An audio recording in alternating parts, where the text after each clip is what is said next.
नमस्कार, स्वागत है आपका ET नाउ स्वदेश पर। मैं हूं आपके साथ पूजा त्रिपाठी और मेरे सहयोगी डिम्पी कालरा भी मौजूद हैं और आप देख रहे हैं क्लोजिंग कॉल्स। और अगले 1 घंटे मार्केट का पूरा एक्शन आपके सामने रखेंगे और यहां पर ट्रेडिंग के मौके कहां पर दिखाई दे रहे हैं ये भी एक एक करके आपके सामने रखेंगे। सबसे पहले आपको बता देते हैं कि इस शो में क्या कुछ खास होगा आगे। तो 2:35 पर हम आपको बताएंगे कुछ शानदार क्लोजिंग ट्रेड्स हमारे एक्सपर्ट की तरफ से। 2:40 पर ऑप्शन के चैंपियंस के जरिए रणनीति बताएंगे आपको कि ऑप्शन के जरिए कमाई के मौके कहां पर दिखाई दे रहे हैं। 3 बजे मार्केट एट 3 जिसमें कि हम आपको बताएंगे कि कौन से स्टॉक्स हैं जहां पर की एक्शन है खबरों के चलते, और खबर गर्म है स्टॉक लेकर आएंगे 3:05 पर, जहां पर कि आपको बताएंगे वो स्टॉक जो कि डीलिंग रूम में इस वक्त जहां पर एक्शन देखने को मिल रहा है। 3:15 बजे BTST STBT ट्रेड और 3:20 पर इवेंट्स टू वॉच, जिसमें कि आपको बताएंगे कि ओवर द वीकेंड और मंडे तक के लिए आपको तैयारी करवा देंगे कि कौन कौन से इवेंट्स हैं और नतीजे आएंगे जिस पर कि आपको नजर रखनी है। तो चलिए, ये कुछ खास होगा इस शो में जहां पर की नजर होगी। लेकिन अब नजर डालते हैं बाजार पर और सबसे पहले आपके सामने रखेंगे बाजार की कुछ बड़ी बातों को। तो शानदार रिकवरी इस वक्त बाजार में दिखने को मिल रही है। जितनी कमजोर शुरुआत हुई थी उतनी अच्छी रिकवरी भी आ रही है और निफ्टी अब इस वक्त 22,150 के ऊपर कारोबार कर रहा है। 140 अंकों की मजबूती आ चुकी है निफ्टी में और बैंक निफ्टी ने इसको लीड किया। 400 अंकों की तेजी देखने को मिली। 47,450 के पास बैंक निफ्टी कारोबार कर रहा है और बैंक निफ्टी की भी तेजी को लीड किया HDFC बैंक में। और इस चीज को हमने आपको सुबह ही हाईलाइट करवा दिया था। अगर आप हमारे शुरुआत के शो देख रहे होंगे खरा सौदा में, हमने आपको बताया था कि HDFC इसको लीड कर सकता है। ऐसा ही आज देखने को भी मिला। 2% ऊपर HDFC बैंक कारोबार कर रहा है। वहीं चौथी तिमाही के नतीजों का असर है। बजाज ऑटो करीब 1.5% की गिरावट देखने को मिल रही है। वहीं रियल्टी शेयरों में दबाव है। फिनिक्स और सनटेक में आज गिरावट देखने को मिल रही है। लगातार तेजी दिखाई दे रही थी लेकिन आज यही स्टॉक्स कमजोरी के साथ कारोबार कर रहे हैं। अपडेट्स काफी स्ट्रांग आए थे लेकिन आज थोड़ी मुनाफा वसूली रियल एस्टेट शेयरों में देखने को मिल रही है। तो यह है इस वक्त का बाजार का सेटअप। मार्केट अच्छी मजबूती, अच्छी रिकवरी इस वक्त है। और डिम्पी, हम सुबह बात भी कर रहे थे कि शॉर्ट वालों के लिए तो मौका है ही नहीं, उनको मौका दे ही नहीं पा रहे। लेकिन कन्विक्शन की जो आप बात कर रहे थे जो कि मिसिंग है मार्केट में, अब क्या बाय ऑन डिप्स का कन्विक्शन बन रहा है? देखिए, बाजार ने आज पहली बार अपने डैमेज कंट्रोल किया है। पहली बार है ना। कल भी आप कंट्रोल करने की कोशिश कर रहा था लेकिन 3 ही मिनट के अंदर बाजार ने 600 पॉइंट खो दिए। आज बाजार ने बैक टू बैक सारी चीज़ों को कॉर्नर किया और सारी, जिसे कहते हैं ना, पोस्टिंग्स को चेक कर ले भी कहीं से कोई लीकेज नहीं हो डाटा का। तो आप देखेंगे धीरे धीरे करके चरणबद्ध तरीके से स्टेप टू स्टेप हम बढ़ते आए हैं। आज 2 चीज़ें मार्केट ने की है। पहला, एक तो अपनी गिरावट को रोका, दूसरा पुल बैक किया है। गिरावट रोकना ज़्यादा बड़ी अचीवमेंट थी, पुल बैक आना ठीक है, part and parcel of a game है। लेकिन इस बीच अगर आप मार्केट को बहुत गंभीरता से देखेंगे ना तो थोड़े थोड़े से सिग्नल देना शुरू कर दिए थे आज ही। आज सुबह ईरान वाला मैटर था तब भी हम उतने ज़्यादा डरे हुए नहीं थे। भले हमको 350 पॉइंट दिख भी रहे थे लेकिन वो अपॉर्चुनिटी लॉस्ट हो रहा था उन लोगों के लिए जिनको शॉर्ट करने का मौका था। अब आती थी लॉन्ग की बात कि लॉन्ग वालों को कहा करना चाहिए। पूजा, आपको ध्यान होगा हमने आपके सामने 2 पॉइंट रखे थे और दर्शकों के सामने भी। या तो स्ट्रेंथ को आने दो या तो बेस को बनने दो, एक चीज़ तो हो।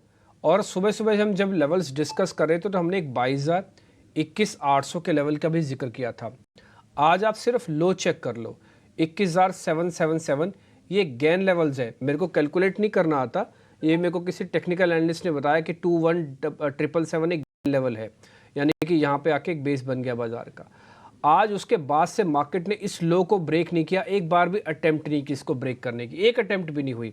तो इससे क्लियर हो रहा था कि बाजार आज मूड में है।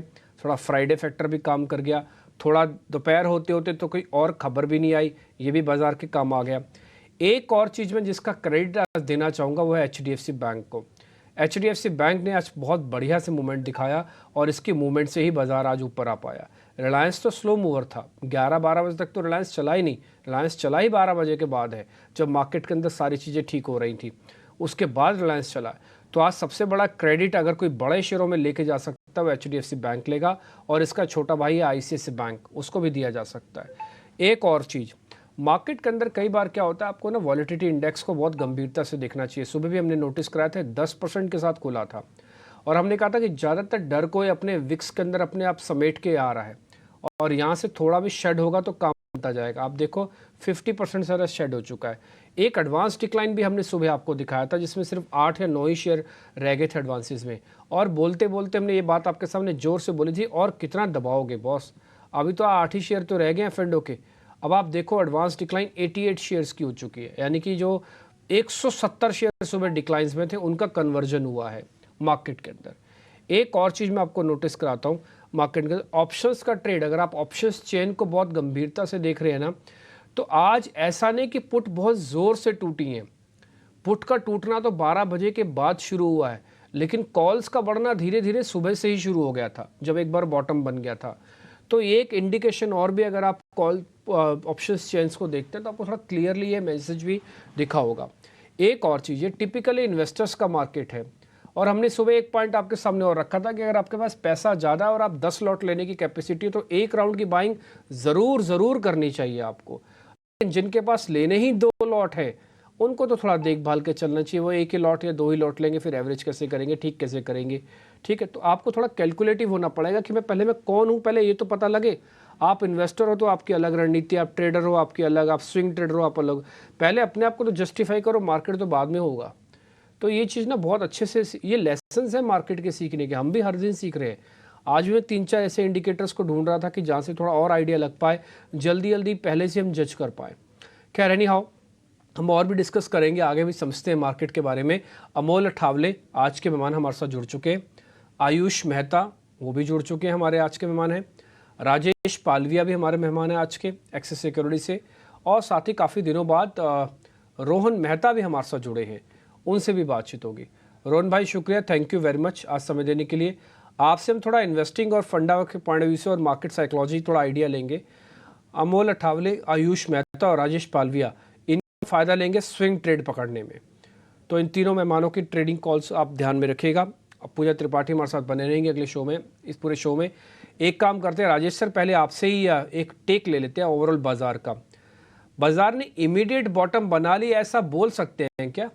अब जब तक ये नए, यानी कि आज के जो लोज है उसको नहीं ब्रेक करता, तब तक ये मान के चले या तो एक कंसोलिडेट करेगा या तो चलेगा, टूटेगा नहीं, ऐसा बोल सकते हैं राजेश सर? बिल्कुल डिम्पी जी, ऐसा लगता है कि अब यहाँ से 21,800 ये लेवल जब तक नहीं टूटेगा, मार्केट में एक बाइंग साइड का ही ट्रेड ओपन रखना चाहिए। और जिस तरीके से आज रिकवरी बनी है, तो देखिए जनरली ये होता है कि एक इवेंट थी, जियोपॉलिटिकल टेंशन के चलते मार्केट ने करेक्शन लिया। हम सीरीज के आखिरी पड़ाव की तरफ पहुंचते हुए दिख रहे हैं, ऑलरेडी एक हेल्दी करेक्शन बोल रहे हैं जो कि हमने रिसेंट हाई से देखा था। वो सारी एक्टिविटी भी एक बुल मार्केट में, इस तरीके की एक्टिविटी कोई भी न्यूज फ्लो के चलते एक मार्केट को एक रीजन मिल करेक्ट होने का, और वो सारी चीजें होते हुए दिख रही, तो एक हेल्दी साइन है एक बुल मार्केट के लिए। और हमें लगता है कि जिस तरीके का टेक्सचर, एक लॉन्ग टर्म ट्रेजेक्टरी इंटैक्ट है, ग्रोथ ट्रेजेक्टरी इंडिया स्टोरी की, तो हमें लगता है यस, एक बार के लिए करेक्शन डन हो चुका है। अब हम 22,100 के ऊपर अब सस्टेन रहे तो यहाँ से ये नेक्स्ट रैली या ये जो पुल बैक बना है लोअर साइड से 22,300 की तरफ बढ़ते हुए दिखेगा। बट यस, अप्रैल सीरीज के लिए हमें लगता है 22,300 22,400 ये अगेन थोड़ा सा एक सप्लाई जोन है for April series at this moment. वो जरूर देखना होगा क्लोजली अगले हफ्ते की किस तरीके से हम पेन आउट करते हैं। अगर हम 22,400 के लेवल को अगर क्रॉस करने में कामयाब होते before this April series expiry, तो एक बड़ी शॉर्ट कवरिंग भी हमें डिम्पी जी देखने को मिल सकती है, एंड देन हो सकता है कि वापस हम knew all time high trajectory की तरफ भी बढ़ते हुए दिखे। तो अभी टाइम बीइंग के लिए 22,300 22,400 के टारगेट के लिए पोजीशन होल्ड रखेंगे लॉन्ग साइड की। स्टॉप लॉस रखेंगे हम करीब 22,100 के आसपास या 22,080 के आसपास के स्टॉप लॉस रख के पोजीशन होल्ड रखेंगे। ठीक है, तो राजेश सर ने भी ऑलरेडी आपको बता दिया, कन्विक्शन हाई रखो। जो आज के लोज बने हैं ये थोड़े पैनिक लोज हैं, अब ये नहीं ब्रेक होने चाहिए, या तो कंसोलिडेट होगा, थोड़ा और चल सकता है, जैसे कि उन्होंने कह रहे हैं 22,300 तक आ सकता है, और पार हुआ तो फिर हम और आगे बढ़ेंगे। लेकिन आपको एक लेसन आज मार्केट ने और दे दिया, बाजार को इसी 145 पॉइंट या करीब 300 पॉइंट, मैं निफ्टी के बोल सकता हूँ निचले स्तरों से 300 साढ़े 300 पॉइंट, या बैंक निफ्टी को 1000 पॉइंट रिकवर करने में कई बार चलते समय 20-20 दिन लग जाते हैं, लेकिन बाजार को तोड़ते समय 3 दिन ही लगे। तो इसलिए पुरानी कहावत मार्केट की हमेशा याद रखिए कि चलते हम सीढ़ियों से हैं और उतरते हम लिफ्ट से हैं। ये जो पैनिक है ना, सिर्फ 1000 पॉइंट में ही आ जाता है सिस्टम के अंदर, और चलते समय आप देखो तो कोई नोटिस ही नहीं होता। तो ये ना थोड़ा सा आपको एक सिल्वर लाइनिंग खींचनी पड़ेगी कि भाई मैं अपनी पोजीशन और अपना फाइनेंशियल डिसिप्लिन इतना रखूं कि जब भी बाजार इस तरह का जॉल्ट करे, 6 रिक्टर स्केल पे हिलाए, 7 रिक्टर स्केल पे हिलाए, तो आपकी बिल्डिंग नहीं गिरे। ये आपको सुनिश्चित करना पड़ेगा। बाजार में तो झटके आएंगे ही, ये तय है। रोहन मेहता भी हमारे साथ जुड़ चुके हैं। रोहन भाई से एक बार जरा ये समझ लेते हैं, क्योंकि अर्निंग स्टार्ट है, 2 बड़ी कंपनीज के नंबर आ गए हैं, इन्फोसिस के और टीसीएस के। रोहन जी बहुत बहुत शुक्रिया, first of all thank you very much समय देने के लिए। इस बार की अर्निंग्स में जो 2 बड़ी आईटी कंपनीज के नंबर आए हैं सर, एक ने थोड़ा अच्छा किया, एक ने बुरा किया। जिसने अच्छा किया ना, उस दिन मार्केट ने उसको रिस्पेक्ट ही नहीं किया, और जिसके नंबर्स उम्मीद से थोड़े खराब आए, आज इन्फोसिस को डेज हाई पे टांग दिया। सर आप जरा बताइए कि कैसे कैलकुलेट करें इस बार की अर्निंग्स को। Thank you for having me on the show. एक तो चीज ये है कि शायद बहुत बड़े लेवल पे एक टीसीएस के नंबर डिस्काउंट हो गए थे, so that is the reason हमने देखा कि पीक टीसीएस ने बहुत अच्छे ऑल टाइम हाई पे आ गया था, और इन्फोसिस वाज ऑलरेडी वो बहुत अच्छी लेवल पे करेक्ट हो गया था। तो एक कभी क्या होता है कि एक्सपेक्टेशन से थोड़ी भी इनलाइन आया और स्टॉक बहुत करेक्ट हो जाता है, तो वो यू टर्न ले लेता है, जिसे हमने देखा। सो हमको लग रहा है कि ये फाइनेंशियल ईयर के नंबर्स में बहुत अच्छी तरीके से एक नए सेक्टर्स बाहर आएंगे, नए स्टॉक्स बाहर आएंगे। ऑटोमोबाइल्स ने बहुत अच्छा किया है, एक थोड़ा पॉज आएगा ऐसा लग रहा है। कैपेक्स साइकिल्स वाली कंपनीज और ज्यादा अच्छी करेगी, इंफ्रास्ट्रक्चर में और अच्छे नंबर्स आएंगे, और पावर में हमारी बहुत ज्यादा फोकस है। सो हमको लग रहा है कि ये एक ऑटो थोड़ा पॉज करेगा, ये हमको नेक्स्ट 1 से 2 क्वार्टर में एक चीज लग रही है। पर overall very positive on the sentiment of the market. मैं चीज बता रहा हूँ, हम फंड हमारे पास फंड है एक ऐसी जगह पे। मैं 17 साल से मार्केट में हूँ, मैंने कभी ये नहीं देखा है जो इन्वेस्टर ने निवेश किया है वो भी डर रहा है अभी, और जो नया इन्वेस्टर है वो भी डर रहा है अभी मार्केट में। और जब ओवरऑल ग्रोथ स्टोरी है तो एक यूफोरिक माहौल मुझे कुछ भी नहीं दिख रहा है। तो वो पॉइंट से एक बड़ा करेक्शन मार्केट में आए ऐसी जगह ऑनेस्टली मुझे बहुत कम दिख रही है। ठीक है। तो ये नज़रिया बाजार पर आईटी स्टॉक्स, ऑटो स्टॉक्स फिलहाल अच्छे लग रहे हैं। आईटी स्टॉक्स पर भी रोहन ने नज़रिया बताया, उस पर आप नज़र रखिए। चलिए अब आगे बढ़ते हैं, और वक्त है हमारे क्लोजिंग रेट्स जानने का।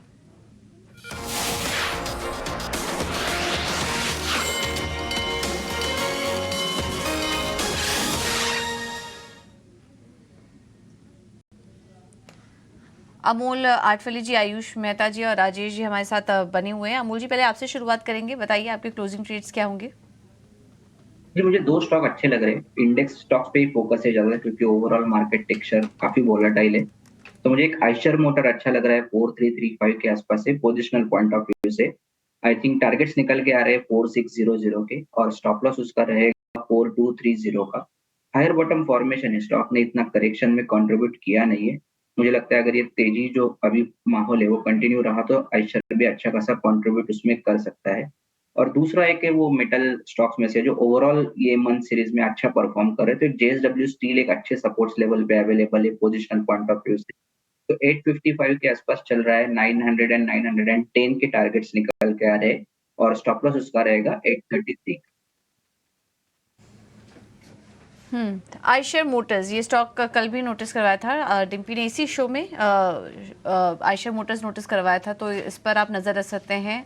अच्छा चार्ट स्ट्रक्चर है, खरीदारी करने की सलाह 4600 पर, और इसके अलावा जेएसडब्ल्यू स्टील पर भी तेजी करने की राय। आयुष जी, आप कहाँ पर ट्रेड देख रहे हैं? Good afternoon Pooja, good afternoon Nitin ji, good afternoon to all the viewers and the panelist. मेरे यहाँ से 2 बाय कॉल्स ही रहेंगे।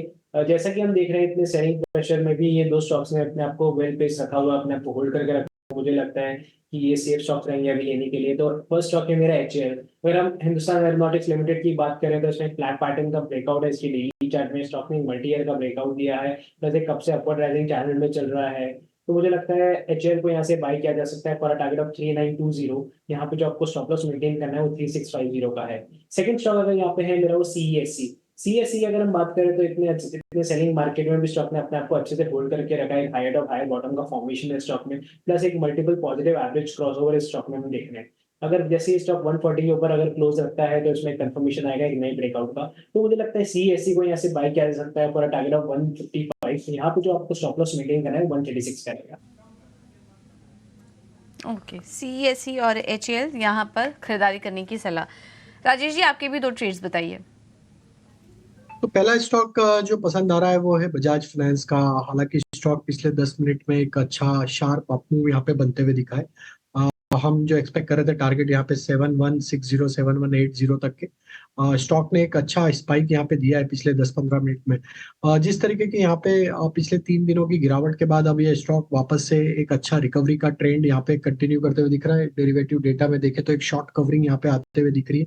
हमें लगता है कि बजाज फाइनेंस यहाँ से मोमेंटम एक्सटेंड करते हुए दिखेगा। 7160 7180 तक के अपसाइड के टारगेट एक्सपेक्ट कर रहे हैं। स्टॉप लॉस होना चाहिए करीब 7025 के आसपास। दूसरा स्टॉक जो पसंद आ रहा है वो ऑटोमोबाइल स्पेस से, और उसमें हमें एस्कॉर्ट्स यहाँ पे काफी प्रॉमिसिंग लग रहा है। स्टॉक में देखें तो एक पिछले 7-8 दिन का एक साइडवेज कंसोलिडेशन के बाद स्टॉक में आज फ्रेश ब्रेकआउट यहाँ पे आते हुए दिखा। वीकली स्ट्रक्चर पे ऑलरेडी स्टॉक एक ब्रेकआउट यहाँ पे ऑलरेडी रजिस्टर करते हुए दिखा है पिछले वीक में, और उसके ऊपर ही सस्टेन हो रहा है। हमें लगता है एस्कॉर्ट में एक मोमेंटम देखने को मिल सकता है। 3200 के target trading point of view से एक्सपेक्ट कर रहे हैं। स्टॉप लॉस होना चाहिए करीब 3090 के आसपास। और जो तीसरा स्टॉक है वो कैश सेगमेंट में, और उसमें हमें लगता है जिंदल ड्रिल। ये स्टॉक यहाँ से काफी अट्रैक्टिव लग रहा है। स्टॉक में देखें तो वीकली चार्ट पे एक फॉलिंग ट्रेंड लाइन का ब्रेकआउट यहाँ पे ऑलरेडी आते हुए दिखा। स्टॉक कंफर्टेबली अपने शॉर्ट टर्म मूविंग एवरेजेस के ऊपर सस्टेन करते हुए दिख रहा है। 800 की तरफ के टारगेट हम यहाँ पे एक्सपेक्ट कर रहे हैं जिंदल ड्रिल में, और स्टॉप लॉस रखेंगे करीब 765 के आसपास। ठीक है, जिंदाल ड्रिलिंग 800 के टारगेट के लिए और एस्कॉर्ट्स 3200 के टारगेट्स के लिए यहाँ पर आप तेजी करके चल सकते हैं। ठीक है, तो ये हैं इस वक्त के ट्रेडिंग आइडियाज़, और आपके स्क्रीन पर हमने फ्लैश भी किए। रोहन, आपसे एक्साइड इंडस्ट्रीज पर राय लेंगे। सुबह तो अच्छी मजबूती थी, बाजार टूटा हुआ था तब भी यहाँ पर तेजी थी, और 2 दिनों से स्टॉक चल ही रहा है, और अब ये स्टॉक फोकस में भी आया है। हाल फिलहाल में कुछ बड़े डील्स भी हुए हैं। ये कंपनी कैसी लग रही है आपको? अभी फिलहाल देखिए थोड़ा करेक्शन आया है, .5% नीचे है ये स्टॉक। क्या करें अभी? अगर जिन्होंने नहीं लिया हो अभी तक, तो अभी एंट्री ले सकते हैं इंडस्ट्रीज में? फर्स्ट ऑफ ऑल डिस्क्लेमर, हमारे फंड में भी होल्ड 5% ऑफ एक्साइड इंडस्ट्री, सो हमारा बाइंग इंटरेस्ट है वहां पे। दूसरा, एक्साइड इंडस्ट्री आप देखने जाओ तो फंडामेंटल पॉइंट पे इतनी अमेजिंग कंपनी है। आज के दिन में आप समझोगे कि वो कोलगेट है बैटरीज की, और 2025 में we are expecting that 80 to 85% जो टू व्हीलर्स बिकेंगे वो सब बैटरीज के बिकेंगे, और nearly about 20% of the cars जो 2025 से बिकेगी वो बैटरीज से बिकेगी, और एक्साइड बहुत बड़ा लेवल पे है। दूसरा, हिंदाई और किया के साथ जो मर्जर हुआ वो तो बहुत पॉजिटिव है। आई बिलीव स्टॉक 47% चल गया है ये मंथ में, सो एक थोड़ा तो आउटस्ट्रेच हो गया है, पर मुझे ऐसा लग रहा है कि अभी भी बहुत स्टीम बाकी है for a long term investor. So अगर आप वैल्यू और प्राइस दोनों देखो, और एक्साइड आप किसी को भी पूछ लो, कोई भी बैटरी स्टोर में जाके पूछो कि हाउ इज एक्साइड, एक 100 साल पुरानी कंपनी है, फैंटास्टिक कंपनी और ग्रोथ ट्रैजेक्टरी में है। So rating from our side. Right, reference भी काफ़ी अच्छा मिला। अगर एक्साइड को कंपेयर करें तो अपने स्पेस की कोलगेट है ये, तो आप समझ सकते हैं कि आगे की ग्रोथ स्टोरी काफ़ी मजबूत दिखाई दे रही है एक्साइड के लिए, तो इस पर आप नज़र रखिए। चलिए कुछ और भी ट्रेड्स पर नज़र डाल लेते हैं। SBI कार्ड्स पर भी एक तेज़ी आई है। अमूल जी, क्या कोई ट्रेड लेना चाहिए SBI कार्ड में? SBI card I think initial rally हुआ था, फिर अच्छा खासा एक करेक्शन भी हुआ, बट ओवरऑल कहीं ना कहीं जो बड़ा करेक्शन था वो कहीं ना कहीं चेंज होते हुए दिख रहा है। मुझे लगता है कि अगर रिवर्सल के लिए कोई ट्रेड लेना चाहता है पोजिशनल पॉइंट ऑफ व्यू से, सो आई थिंक 1713 का एक सपोर्ट स्टॉप लॉस रहेगा, और आने वाले दिनों में अगर ये रिवर्सल कंटिन्यू रहा तो ये स्टॉक वापस से 350 और 355 की तरफ जा सकता है। ठीक है, SBI कार्ड्स बकायदा डेज हाई पे आके इस समय कामकाज करते हुए दिख रहा है। एक काम और करते हैं, जरा ऑप्शंस का ट्रेड भी आपके सामने रखते हैं। ध्वनि पटेल हमारे साथ जुड़ रही है ऑप्शंस का सौदा बनाने के लिए।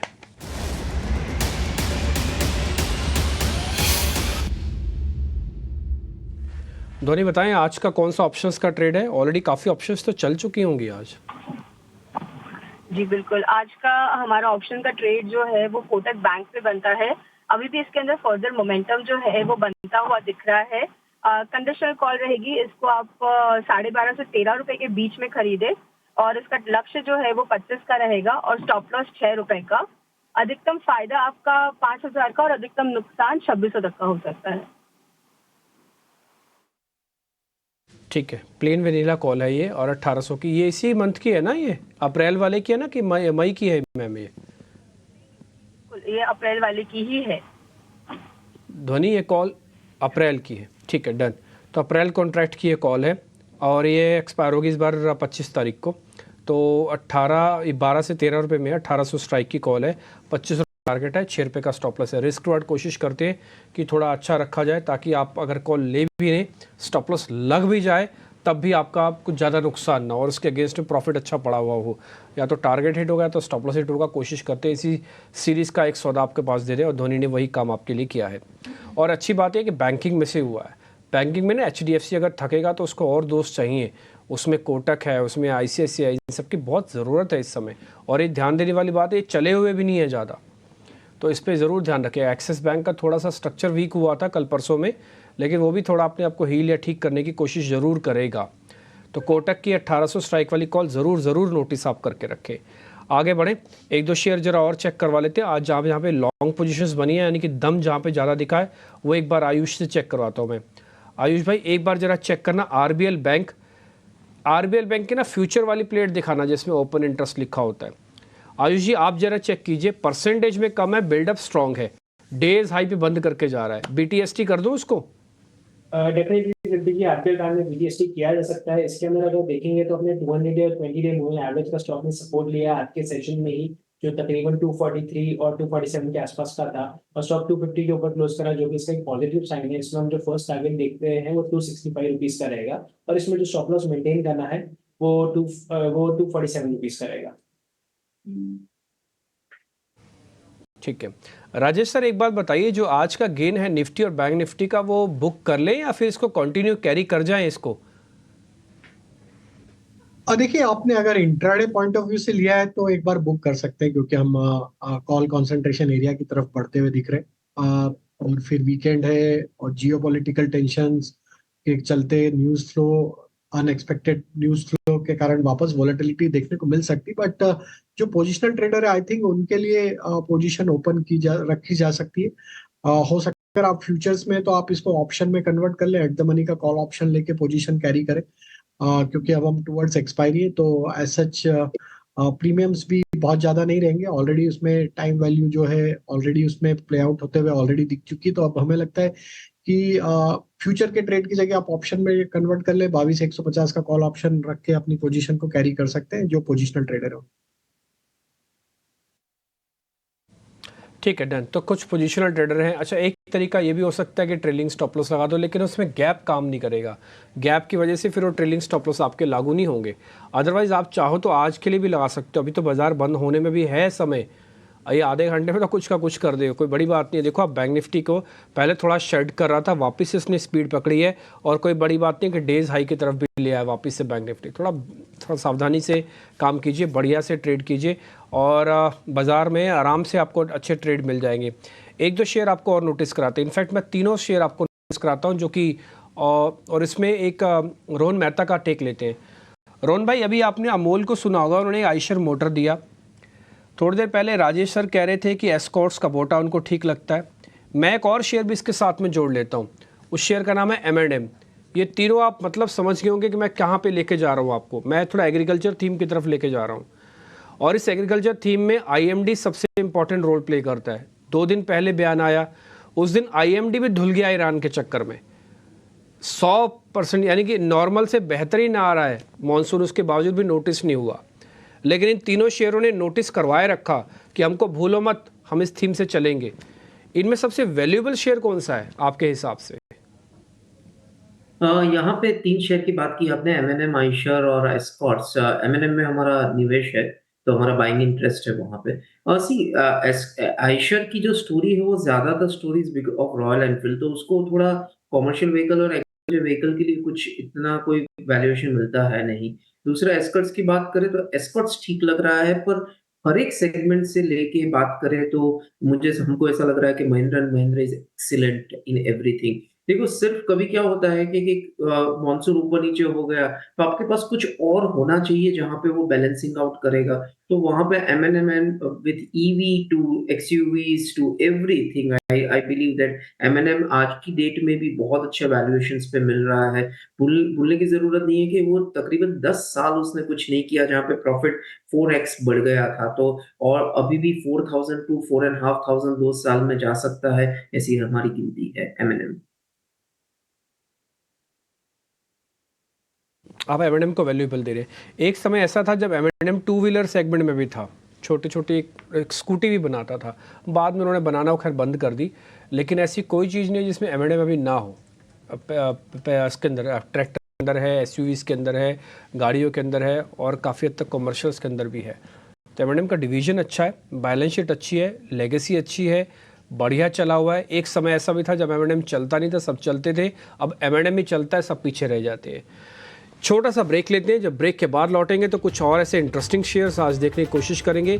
आज आपका मूड बेहतर होना चाहिए क्योंकि बाजार ऑलमोस्ट, अगर सब कुछ ठीक रहा तो डेज हाई के आसपास बंद कर सकता है।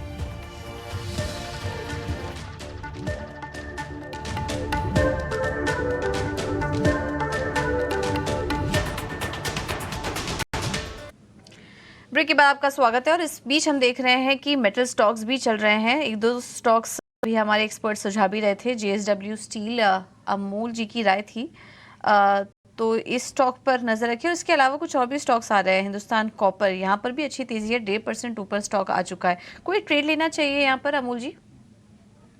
ये स्टॉक चला काफी बहुत ज्यादा है, 30% से ज्यादा चल चुका है स्टॉक, अभी भी पॉजिटिव है, कंसोलिडेशन में है। आई थिंक अगर कोई ट्रेंड फॉलो करना चाहते हैं उस स्टॉक में तो आई थिंक 347 का एक सपोर्ट स्टॉप लॉस रहेगा, उसके ऊपर रहता है तो ये पॉजिटिव टेक्सचर बना रहेगा और पोजिशनल पॉइंट ऑफ व्यू से मुझे लग रहा है कि ये 380 तक भी जा सकता है। रोहन जी, IT स्टॉक्स पर क्या नजरिया बन रहा है आपका? टूटे काफी थे लेकिन अब वो भी रिकवर हो रहे हैं धीरे धीरे। विप्रो है, टेक महिंद्रा, इन्फोसिस, यहाँ पर भी हल्की रिकवरी आई है। लेकिन नतीजों के बाद जिस तरीके के कमजोर गाइडेंस आ रही हैं एक के बाद एक कंपनियों की, क्या नजरिया बन रहा है आपका? इनको पोर्टफोलियो में रखना चाहिए या फिर अभी थोड़ा वेट एंड वॉच करें, कुछ और नतीजे आने दें IT कंपनियों में? हमको लग रहा है कि IT बहुत स्टॉक स्पेसिफिक रहेगा। बहुत अच्छी अच्छी कंपनीज है जो मिड साइज ITs में अच्छे लेवल पे काम कर रही है, वहाँ पे हमारी नज़र ज़्यादा है। मैं ट्रेडिशनल लार्ज कैप कंपनीज में मुझे नहीं लग रहा है कि अभी भी ग्रोथ पर्सपेक्टिव बहुत यहाँ से आउट परफॉर्मेंस लग रहा है। पर इंडिविजुअल IT कंपनीज को देखना चाहिए, companies like Oracle financial services हो गई, परसिस्टेंट इज इंटरेस्टिंग। तो और दूसरा होगा कि रिजल्ट नहीं अच्छा आएगा तो आप देखोगे कि एक IT कंपनी को बहुत अच्छी तरीके से करेक्शन आएगा और एक IT कंपनी को बहुत अच्छी तरीके से अपलिफ्ट हो जाएगा। सो आई थिंक सो ये क्वार्टर IT को ओवरऑल देखने से अच्छा है स्टॉक स्पेसिफिक देखना चाहिए। स्टॉक स्पेसिफिक रहिए IT क्षेत्र में, ये है सलाह आपके लिए। अब बढ़ते हैं आगे और वक्त है हमारी अगले सेगमेंट का, मार्केट एट 3।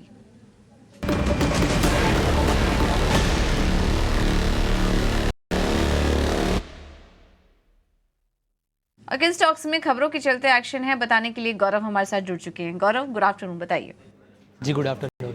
तो आज सबसे पहले हम चालू करते हैं एलिकॉन इंजीनियरिंग के साथ, क्योंकि इस अगर कंपनी की बात करें तो Q4 के नंबर्स आ चुके हैं और काफ़ी स्ट्रॉन्ग नंबर्स है। तो जैसे हम रेवेन्यू की बात करें तो 33% का अपसाइड दिखाया है, नेट प्रॉफिट जो है वो 50% से भी ज़्यादा ऊपर है YOY बेसिस पे, EBITDA मार्जिन्स में भी सुधार है। इसी के साथ साथ कंपनी ने शेयर स्प्लिट का भी ऐलान किया है, जहाँ पे 1:2 के रेशियो में शेयर स्प्लिट होने वाला है और इसी के साथ साथ ₹2 का एक डिविडेंड भी कंपनी ने दिया है इन्वेस्टर्स को। और इस सब के चलते अगर हम स्टॉक में भी देखें तो काफ़ी तेज़ी देखने को मिली थी।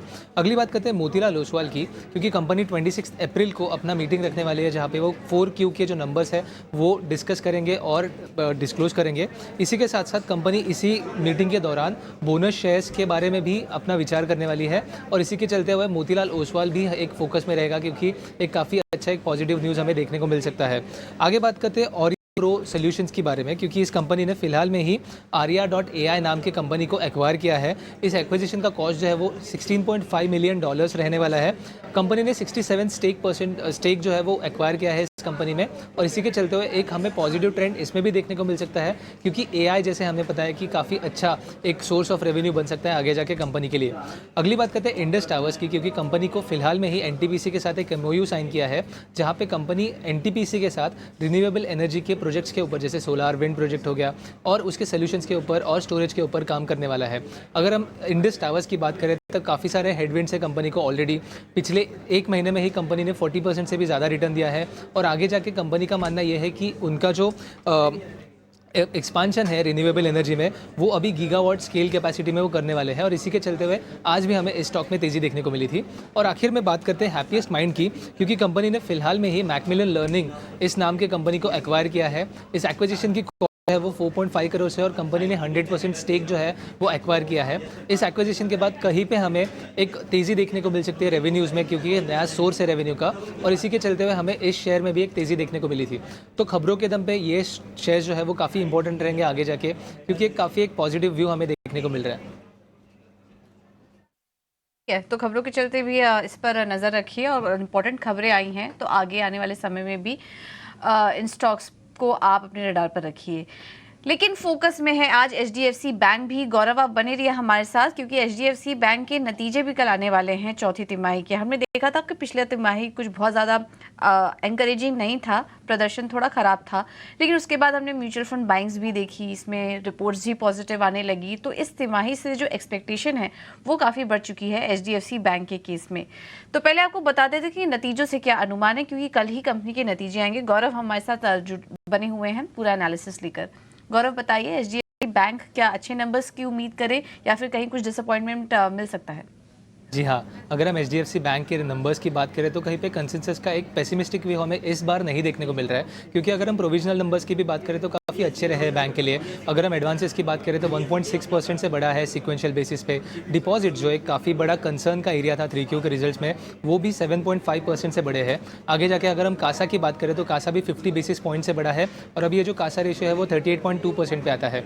और इसी सब के चलते हुए अगर हम कंसेंसस की बात करें तो नेट इंटरेस्ट इनकम में कंसेंसस कहीं पे 2% का जो अपसाइड है वो बिल्डअप कर रहा है YY बेसिस के। इसके अलावा कंसेंसस का मानना है कि कहीं पे नेट इंटरेस्ट मार्जिन में हमें 5 बिप्स का घटावट देखने को मिल सकती है। ये जो नेट इंटरेस्ट मार्जिन है कहीं पे 3.35% पे आ सकता है Q4 में, और इसका मेन रीज़न ये रहेगा कि LDR रेशियो जो है वो आगे जाके थोड़ा घट सकता है। तो कंसेंसस का मानना है कि कहीं पे Q4 में जो LDR रेशियो है वो 105% पे आ सकता है। आगे जाके उनका मानना ये भी है कि नॉन इंटरेस्ट इनकम में कहीं पे काफ़ी ज़्यादा तेज़ी हमें क्वार्टर में देखने को मिल सकती है, क्योंकि हमें पता है कि HDFC बैंक ने क्रेडिला का स्टेक बेचा था, और इसी के चलते हुए 9,000 करोड़ का एक जो अपसाइड है वो नॉन इंटरेस्ट इनकम में इस क्वार्टर में हमें देखने को मिल सकता है। और इसी सब के चलते हुए पैट में भी हमें कहीं पे 23% से भी एक ज़्यादा upside quarter on quarter basis पे देखने को मिल सकता है। आखिर में अगर हम ROE की बात करें तो कंसेंसस का मानना है कि कहीं पे बैंक जो है 2% से ज़्यादा ROE मेंटेन कर पाएगा। एसेट क्वालिटी में कहीं पे भी कंसर्न्स नहीं दिख रहे हैं, बट आगे जाके कंसेंसस का ध्यान रहेगा अगर बैंक का कोई भी अगर मैनेजमेंट की तरफ से कोई भी अगर बात चल रही है जो कि ट्रैजेक्टरी को लेके रह गए, अर्निंग्स के ट्रैजेक्टरी को, क्योंकि जैसे हमें पता है कि मैनेजमेंट ने पहले भी कहा था कि आगे जाके जो फोकस है वो EPS ग्रोथ पे ज़्यादा रहेगा अगर हम लोन ग्रोथ के साथ इसको कंपेयर करें तो। इसी के अलावा अगर हम बात करें FY25 के निम्स पे, उस पर भी एक फोकस रहेगा कि कैसे बैंक की कमेंट्री रहती है, कैसे गाइडेंस या फिर कैसे एक डायरेक्शन बैंक का मैनेजमेंट इस पे देता है। और आखिर में जाके डिपॉजिट ग्रोथ पे भी हमारा ध्यान बना रहेगा, क्योंकि ये जो डिपॉजिट ग्रोथ है वो काफ़ी इंपॉर्टेंट रहेगा आगे जाके बैंक की ग्रोथ के लिए। तो फिलहाल के लिए स्टॉक में तो एक तेज़ी देखने को मिली थी, बट ज़रूर हम इस बैंक के मैनेजमेंट कॉल को ज़रूर ट्रैक करेंगे। बिल्कुल, मैनेजमेंट क्या कह रही है आने वाले क्वार्टर के लिए और FY25 के लिए, ये जानना भी काफ़ी इंपॉर्टेंट होगा। तो नतीजों पर कमेंट्री काफ़ी इंपॉर्टेंट रहेगी। रोहन, आज हम देख रहे हैं कि आज की तेज़ी को लीड ही कर रहा है HDFC बैंक, और नतीजे तो काफ़ी इंपॉर्टेंट रहेंगे। आप नतीजों में क्या कुछ इंपॉर्टेंट नोटिस करेंगे? वही जो overall the expectation is that कि नंबर एक अच्छा तो ठीक है आना चाहिए, पर मुझे बहुत कंसर्न ये लेवल पे है कि थोड़ी कमेंट्री में HDFC और HDFC बैंक का जो मर्जर का कल्चर है और उससे क्या बेनिफिट होने वाला है, उसका एक बहुत ज्यादा concern overall fund management side पे है हमको। तो वहां पे क्या क्लैरिटी आ सकती है, बिकॉज नंबर मोटा मोटी इट इज जस्ट हमको पता है कि रिजल्ट्स मोटा मोटी क्या होने वाला, पर यहाँ पे एक बहुत बड़ा कंसर्न है NII इसका। सो वहां पे that is what we have seen कि वहाँ पे क्या आ सके। एज ऑफ नाउ हम होल्ड नहीं करते HDFC बैंक, पर आई एक्सपेक्ट कि कहीं पे कुछ रिवाइवल ये क्वार्टर में होना चाहिए। ठीक है, अलग अलग स्टॉक्स और ज़रा चेक करवा लेते हैं। एक दो शेयर और भी हैं जहाँ पे मार्केट का मोमेंटम काफ़ी फास्ट है और बढ़िया भी है। आयुष, जरा आप शेयर चेक करेंगे वो मैं आपके सामने रखता हूँ। मारुति आज फिर से चला और बढ़िया मूवमेंट दे रहा है, डेज हाई पे बंद हो रहा है। ये मिस हो गया या फिर अभी और चलेगा? डेफिनेटली डिम्पल जी, ये स्टॉक मिस नहीं हुआ है। ये आज इस स्टॉक ने अपना अच्छा मूवमेंट दिखाया है अपने 20 डे मूविंग एवरेज से। काफी टाइम इसे होल्ड करा था, भले एक दो बार इसने नीचे दिया है लेकिन क्लोजिंग हमेशा ऊपर ही रखी है। और इसमें एक फ्रेश ब्रेकआउट हुआ है 12,577 का। तो मुझे लगता है स्टॉक को अभी भी यहाँ से लिया जा सकता है। इसमें जो फर्स्ट टारगेट बन के आएगा वो 12,950 का बन के आएगा, जो तकरीबन यहाँ से 250 पॉइंट और है, 250-300 पॉइंट और है। इसमें जो स्टॉप लॉस मेंटेन रखना है क्लोजिंग बेसिस पे रखना है, दैट इज 12,400।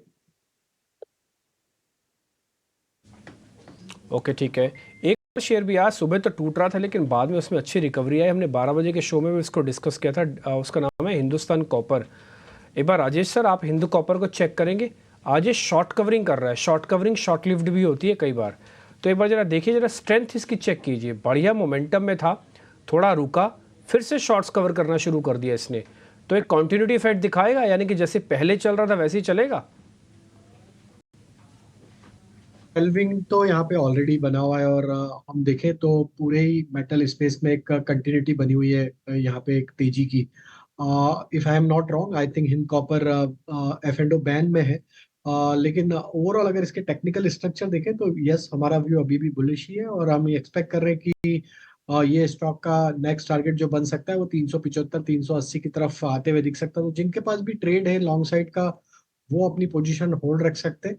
357 के आसपास के स्टॉप लॉस ट्रेल कर ले और अपनी पोजीशन को होल्ड रखें। हमें लगता है कि मेटल का ये मोमेंटम फर्दर एक्सटेंड होगा। उसमें हिंद कॉपर एक आउट परफॉर्मिंग स्टॉक है। जिस तरीके के फॉर्मेशन वीकली चार्ट पे बने, हमें लगता है यहाँ पे पोटेंशियल है फर्दर और अपसाइड का टुवर्ड्स 380। ये स्टॉक बढ़ते हुए दिख सकता है। ठीक है, डन। तो यानी कि और चल सकता है, और वैसे भी मेटल की थीम को थोड़ा आपको पकड़ के चलना होगा और कुछ बेस वगैरह भी है। अच्छा, एक और शेयर भी मैं आपको नोटिस कराता हूँ। हालांकि इसको बाजार की बढ़त या गिरावट से कुछ खास फर्क नहीं पड़ रहा, ये तो अपने आप में डिस्टर्ब शेयर था, लेकिन अब थोड़ा थोड़ा सुधर रहा है, ठीक हो रहा है। आप पिछले 3-4 दिन का मूवमेंट आपको दिखाता हूँ शेयर का। दिखाइए जरा, नाम है उसका UPL, United phosphorus limited, UPL। Amol एक बार जरा आप इसको चेक कीजिएगा टेक्निकली।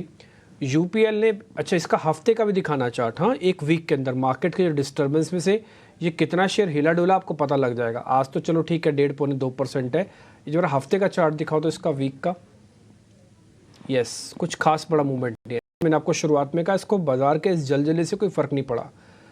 अमोल सर एक बार ज़रा चेक करके बताएंगे, बेस बन गया है, चलेगा तो जब चलेगा तब चलेगा। बेस बन गया तो एंट्री करने में क्या बुराई है फिर? डिम्पी जी, लग रहा है कि कहीं ना कहीं बेस फॉर्मेशन में है, हायर बॉटम फॉर्मेशन तो फॉर्म हुआ है। और इंटरेस्टिंग पार्ट ये है कि अभी 50 और 20 डे सिंपल मूविंग एवरेज के इधर ही ट्रेड हो रहा है स्टॉक, और आज बुलिश कैंडल फॉर्म हुआ है। तो कहीं ना कहीं स्टॉक ट्राई कर रहा है। काफी ओवरसोल्ड था, 3-4 महीने का करेक्शन था स्टॉक में, बट फिर भी मुझे लग रहा है कि और थोड़ा टाइम लेगा क्योंकि ओवरऑल मार्केट सेंटिमेंट थोड़ा सा खराब है। बट मुझे लगता है बेस फॉर्मेशन का शुरुआत यहाँ से लग रहा है। 465 रेंज रहेगा नीचे के लिए, और ऊपर के लिए आई थिंक रेजिस्टेंस लेवल रहेगा 503 5010। यही रेंज में थोड़े दिन चलता रहेगा। जब भी 510 के ऊपर ब्रेकआउट आ जाएगा, तब हम बोल सकते हैं कि एक नया शॉर्ट टर्म फॉर्मेशन जो है वो कहीं ना कहीं बुलिश साइड पे चालू हो जाएगा।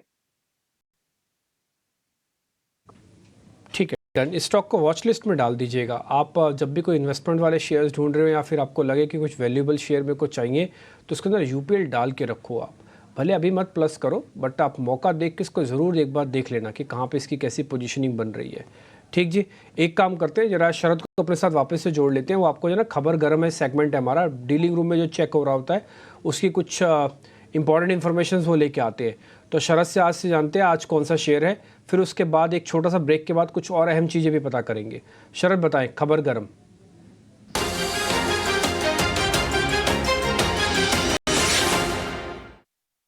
जी बिल्कुल, आज का स्टॉक जो फोकस में रहेगा वो है गोकुलदास एक्सपोर्ट्स। और यहाँ पे जो हमारी डीलर्स के साथ बातचीत हो रही है तो पता चल रहा है कि जो इंस्टीट्यूशनल इंटरेस्ट है इनके QIP इशू पे, वो जो है वहाँ पे स्ट्रेंथ देखने मिल रहा है, इंक्वायरीज़ बढ़ रही है। HNI सेगमेंट में भी इंटरेस्ट कुछ काउंटर्स में देखने मिला है। यहाँ पे जो 3 इम्पॉर्टेंट फंड्स है जहाँ हमें पता चल रहा है, जैसे कि फिडेलिटी, ICICI म्यूचुअल फंड और SBI म्यूचुअल फंड जैसे दिग्गज इंस्टीट्यूशन जो है इंटरेस्ट दिखा रहे हैं इस QIP इशू में। और कल 600 करोड़ रुपए का ये QIP इशू खुला था, जहाँ पे जो फ्लोर प्राइस है वो लगभग 790 रुपये प्रति शेयर में था। अगर इस यूसेज की बात करें जो QIP से ये फंड रेस करेंगे तो 2 यूसेज हो सकते हैं। सबसे पहला है लोन की रीपेमेंट और दूसरा है अगर कोई एक्विजिशंस कर रहे हैं भारत या अब्रॉड में तो इनऑर्गेनिक अपॉर्चुनिटीज़ जो है कंपनी चेस कर रही है। हाल ही में जो है हमारे सिस्टर चैनल ET नाउ में मैनेजमेंट ने बयान भी दिया था कि वित्त साल 2025 में एक्सपोर्ट्स और बेहतर होने वाले हैं और इसके अलावा जो चौथे तिमाही के नतीजे हैं, स्पेशली जो कंज्यूमर सेल्स का सेगमेंट है उसमें स्ट्रेंथ देखने मिला है। और इंटरेस्टिंगली इन्वेंट्री एडजस्टमेंट्स हुआ है और कंपनी के जो इन्वेंट्री प्रेशर है वो कम हो गई है, तो उसके कारण Q4 नंबर्स में जो है अच्छी मूवमेंट देखने मिल सकती है। तो ओवरऑल गोकुलदास एक्सपोर्ट्स की QIP में अच्छी इंस्टीट्यूशनल इंटरेस्ट देखने को मिल रही है। ये हमारा खबर गरम है। ठीक है शरद, बहुत शुक्रिया, थैंक यू वेरी मच ये पूरी जानकारी के लिए। एक छोटा सा ब्रेक, तुरंत लौट रहे हैं। मार्केट आ गया डेज हाई पे, जैसे हम आपसे पहले भी कह रहे थे।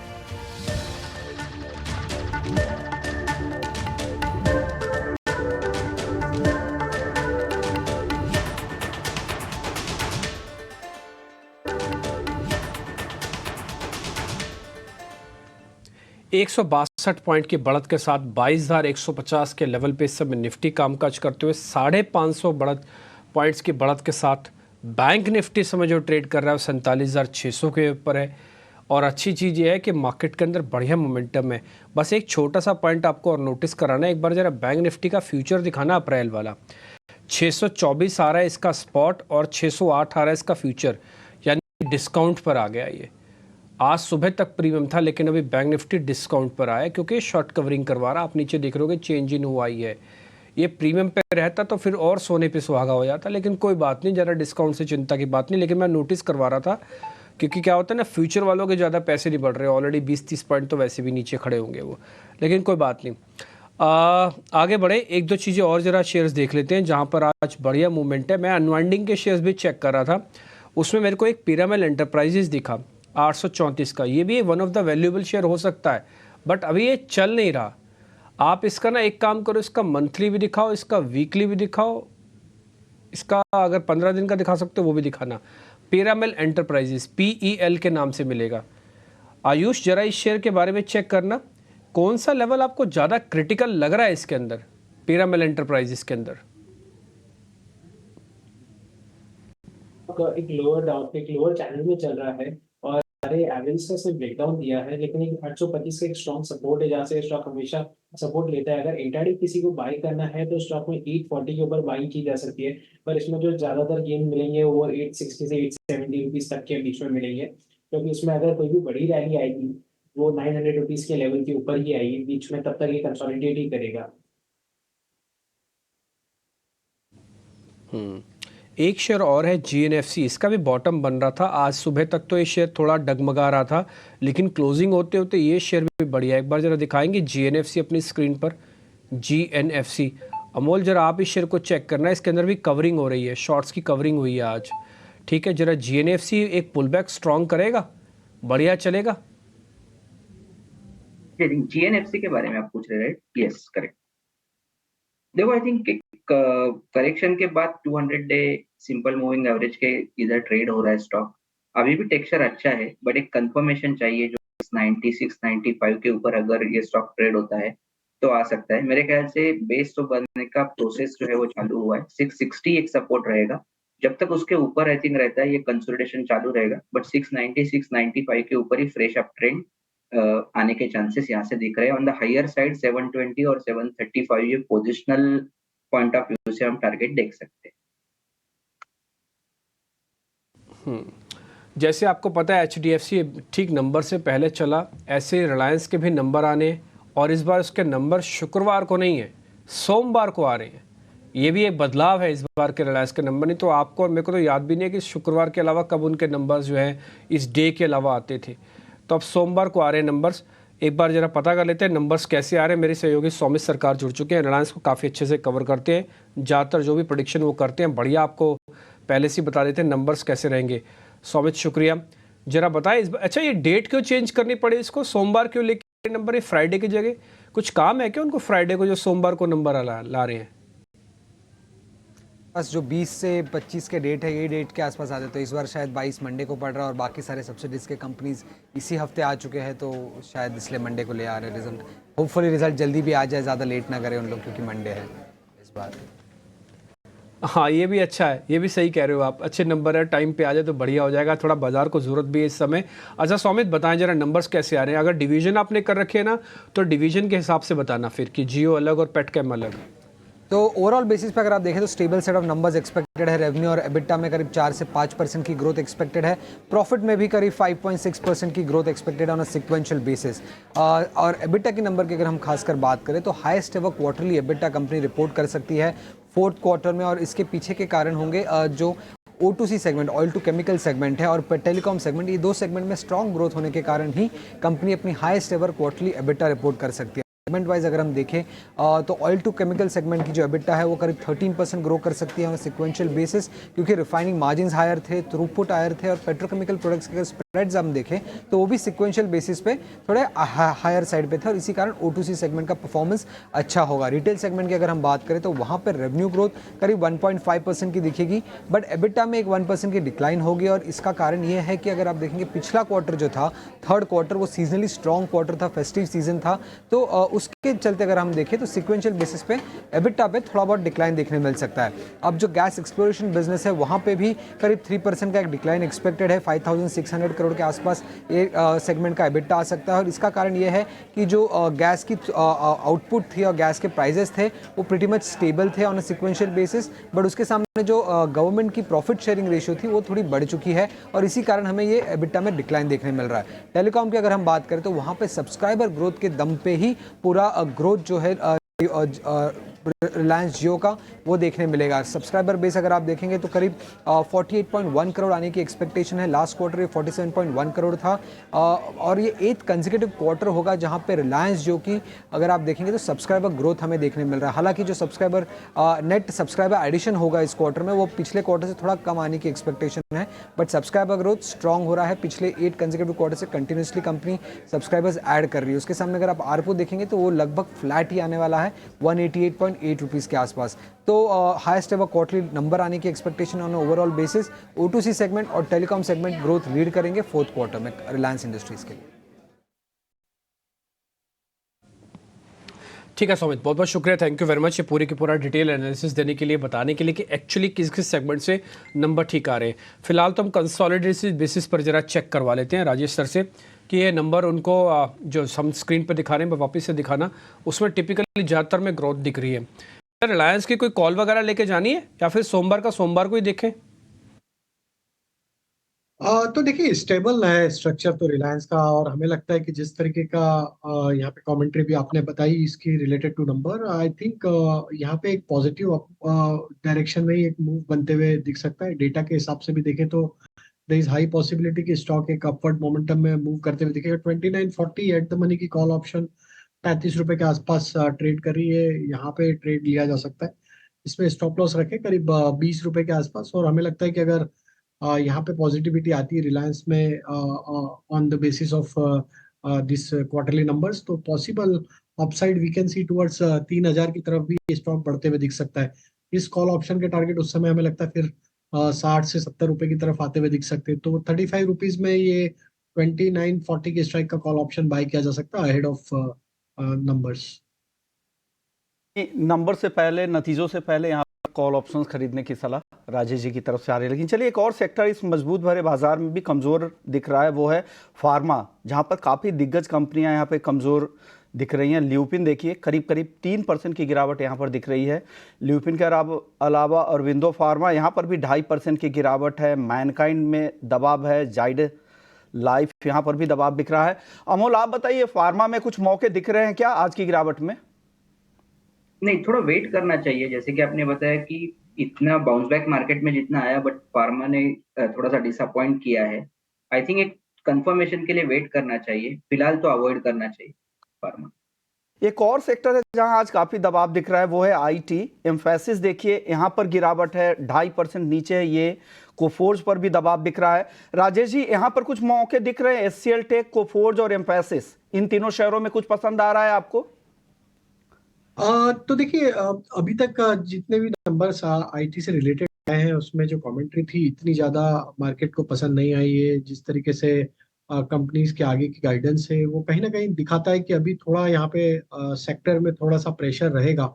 ऑलरेडी ये सारे स्टॉक्स अगर हम देखें लार्ज कैप और मिड कैप आईटी स्टॉक्स में करेक्शन ऑलरेडी यहाँ पे होते हुए दिखा है। मार्केट ओवरऑल मार्केट एक रिकवरी के फेज में, हमें लगता है थोड़ा पुल बैक एक बार बन जाए सारे स्टॉक्स में तो वहां पे वापस से इनको एक बार रिव्यू करना चाहिए। टाइम बिंग के लिए हमें लगता है कि अब जैसे जिस तरीके से आज लार्ज कैप आईटी में देखें तो इन्फोसिस ने नंबर्स के बाद एक लोअर साइड से एक अच्छी रिकवरी दी है। तो यहाँ पे देखना होगा कि अब ये 1440 1430 के लेवल को क्रॉस करने में कामयाब होता है या नहीं है। अगर ये 1440 के लेवल को क्रॉस नहीं कर पाता इस रिकवरी में तो ये वहां पे वापस से एक सप्लाई प्रेशर आते हुए दिखेगा आगे आने वाले दिनों में। तो थोड़ा सा वेट एंड वॉच करेंगे। Most of the IT stocks आज के लो के बाद एक रिकवरी जरूर दिखा रहे हैं। तो हमें लगता है कि अभी थोड़ा सा साइडवेज बिहेवियर रहेगा या फर्दर सप्लाई आते हुए दिख सकता है। थोड़ा अवॉइड करेंगे अभी एट दिस मोमेंट आईटी को। ओके, अभी फिलहाल इसको अवॉइड करने की सलाह है आईटी सेक्टर को। लेकिन आज प्राइवेट से बैंकों में तो अच्छी तेजी है, आरबीएल बैंक, एचडीएफसी, यहाँ तो अच्छी तेजी दिख रही है। लेकिन पीएसयू बैंक्स यहाँ पर दबाव दिख रहा है। यूनियन बैंक, पीएनबी सब में एक एक % के आसपास की गिरावट दिख रही है। कैनरा बैंक कमजोर है। यहाँ पीएसयू बैंकों में कुछ वैल्यू बाय दिख रही है राजेश जी यहाँ पर? तो डेफिनेटली देखिए, हमारा व्यू पीएसयू बैंक में बुलिश है और हम एक्सपेक्ट कर रहे हैं कि यहाँ पे वापस से एक अच्छा मोमेंटम पीएसयू बैंक्स में आते हुए दिखेगा आगे आने वाले दिनों में। जरूर नंबर्स के पहले थोड़ा यहाँ पे एक साइडवेज कंसोलिडेशन या बोले एक माइल्ड प्रॉफिट टेकिंग, थोड़ी सी कॉशियस स्टैंस मार्केट लेता हुआ दिख रहा है। बट हमें लगता है कि यहाँ पे जिस तरीके के ओवरऑल स्ट्रक्चर है पीएसयू बैंक के उसमें कैनरा बैंक हमें यहाँ पे काफी पसंद है। जिस तरीके से इसके लॉन्ग टर्म चार्ट एक बुलिश ट्रेजेक्टरी में ट्रेड कर रहे हैं और ये जो पिछले एक दो हफ्तों में जो एक प्रॉफिट हुई है उसमें वापस स्टॉक एक अट्रैक्टिव लेवल के आसपास ही ट्रेड करते हुए दिख रहा है। तो 560 का लेवल काफी इंपॉर्टेंट है इस करेक्शन में। अगर ये इसके ऊपर बना रहा तो हमें लगता है कैनरा बैंक यहाँ से वापस से अपवर्ड मोमेंटम कंटिन्यू करते हुए दिखेगा। जैसे ही स्टॉक में 600 के लेवल क्रॉस होंगे कैनरा बैंक के नेक्स्ट टारगेट हमें लगता है जो देखने को मिल सकते हैं 640 की तरफ आते हुए दिख सकते हैं। वही हम अगर पीएसयू बैंक में दूसरे स्टॉक की बात करें तो हमें लगता है यहाँ पे बैंक ऑफ इंडिया ये स्टॉक भी एक साइडवेज कंसोलिडेशन में है पिछले 2-3 हफ्तों से। और जिस तरीके के इसके ओवरऑल स्ट्रक्चर है हमें लगता है जब तक ये स्टॉक 130-32 के ऊपर सस्टेन है यहाँ पे एक हाई पॉसिबिलिटी के स्टॉक आगे आने वाले दिनों में एक हायर साइड पे 145-146 की रेंज का ब्रेकआउट करते हुए दिखे एंड देन फिर इसमें जो नेक्स्ट टारगेट अनफोल्ड होते हुए दिखे वो करीब 165-170 की तरफ आते हुए दिख सकते हैं। तो पीएसयू बैंक हमें लगता है कि एक कंसोलिडेशन में है अभी, लेकिन यहाँ पे ओवरऑल स्ट्रक्चर बुलिश है। सूनर और लेटर यहाँ पे एक हायर साइड पे ब्रेकआउट बनते हुए दिख सकते हैं। जो कैनरा बैंक 160 के ऊपर जब तक बना हुआ है तब तक यहाँ पर तेजी दिख रही है। अगला टारगेट 640 तक भी जा सकता है, ऐसा राजेश जी मानते हैं। एक और सेक्टर है जहाँ आज काफ़ी कमजोरी है, रियल एस्टेट, शोभा, सनटेक, जहाँ पर काफ़ी गिरावट दिख रही है। चलिए उस पर भी बात करेंगे, लेकिन बड़े इवेंट्स जिस पर हमें नज़र रखनी चाहिए ये बताने के लिए हमारी सहयोगी तृप्ति हैं। तृप्ति, बताइए क्या क्या ट्रिगर दिख रहे हैं आपको, क्या क्या लेकर आई हैं आप? जी, तो कल के लिए और अगले हफ्ते जिन क्यूज़ और इवेंट्स पर हमें नज़र रखना चाहिए और जो इवेंट्स हमारे लिए इम्पॉर्टेंट है उनकी बात कर लेते हैं। 20 अप्रैल के इवेंट्स की बात करें तो एचडीएफसी बैंक, भंसाली इंजीनियरिंग के नतीजे आने वाले हैं। कंपनीज अपने Q4 के नतीजे जारी करेगी। अब बात करते हैं 21 अप्रैल के इवेंट्स की, तो पर्सिस्टेंट सिस्टम्स के नतीजे आएंगे और पीएम मोदी एलॉन मस्क से मुलाकात करेंगे। ये मुलाकात इम्पॉर्टेंट होगी क्योंकि एलॉन मस्क भारत के साथ ईवी निवेश को लेकर कुछ ऐलान कर सकते हैं। अब बात कर लेते हैं 22 अप्रैल को होने वाले इवेंट्स की, तो चीन में प्राइम रेट पर फैसला आने वाला है। वहीं वोडाफोन आइडिया का एफपीओ बंद होगा जो कि 18 अप्रैल को खुला था। इसी के साथ एजिस लॉजिस्टिक में डिविडेंड के एक्स डेट पर शेयर ट्रेड होंगे। और वहीं 22 अप्रैल के आने वाले नतीजों की बात करें तो निफ्टी कंपनी रिलायंस अपने Q4 के नतीजे जारी करेगी। दूसरी कंपनीज में पर्सिस्टेंट, आदित्य बिरला, मनी रैलीज, तेजस नेटवर्क और हडसन एग्रो भी अपने क्वार्टर 4 के नतीजे जारी करेगी। अब बात कर लेते हैं 23 अप्रैल को होने वाले इवेंट्स की। तो अमेरिका में मैन्युफैक्चरिंग PMI के आंकड़े आने वाले हैं। अनूप इंजीनियरिंग में कंपनी 1 पर 1 बोनस शेयर जारी करेगी। वहीं SADM स्पेशल डिविडेंड का ऐलान करेगी। JNK इंडिया का IPO खुलेगा 23 अप्रैल को सब्सक्रिप्शन के लिए। और इसी के साथ 23 अप्रैल को जो क्वार्टर 4 के नतीजे जारी करने वाली कंपनीज हैं उनमें 361, Tata consumer, Cyient DM, ICICI Prudential, M&M finance और टाटा एलेक्सी अपने क्वार्टर 4 के नतीजे जारी करेगी। 24 अप्रैल को जिन कंपनीज के क्वार्टर 4 के नतीजे आएंगे उनमें हिंदुस्तान यूनिलीवर, एक्सिस बैंक और LTI माइंडरी होंगे। अब बात कर लेते हैं 25 तारीख के इवेंट्स की। तो 25 अप्रैल को निफ्टी की एक्सपायरी होने वाली है। इसी के साथ JNK इंडिया का IPO बंद होगा। वहीं अब 25 अप्रैल को दूसरे इवेंट्स की बात करें तो अमेरिका के जॉबलेस क्लेम भी आने वाले हैं। और नतीजों की बात करें तो Tech Mahindra, Bajaj Finance, Nestle, IndusInd Bank और L&T टेक अपने क्वार्टर 4 के नतीजे जारी करेगी। अब बात कर लेते हैं 26 अप्रैल को आने वाले नतीजों की, जिसमें company HCL Tech, Maruti, SBI Life और बजाज फिनसर्व अपने क्वार्टर 4 के नतीजे जारी करेगी। जी, तो ये थे वो इवेंट्स और क्यूज जिन्हें अगले हफ्ते हमें नज़र रखनी चाहिए। ओके, शुक्रिया तृप्ति पूरी डिटेल्स लाने के लिए। कौन कौन से ऐसे बड़े ट्रिगर है वीकेंड पे अगले हफ्ते जहां पर आपको ज़रूर नज़र रखनी चाहिए। लेकिन आज हम लोग BSE डे मना रहे हैं और ET नाउ स्वदेश की एक पूरी टीम वहां पर है। वहां पर क्या जायजा ले रही है और क्लोजिंग बेल्स वहीं से आज बजने वाला, सीधे वहीं चलते हैं। Okay, ma'am. Start the bell. Just a few seconds coming in.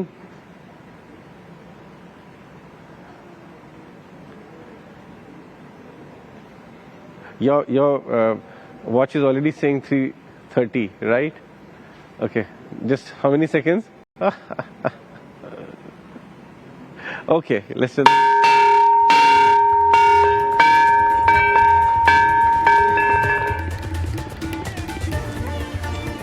Anisha, back to you in the studios.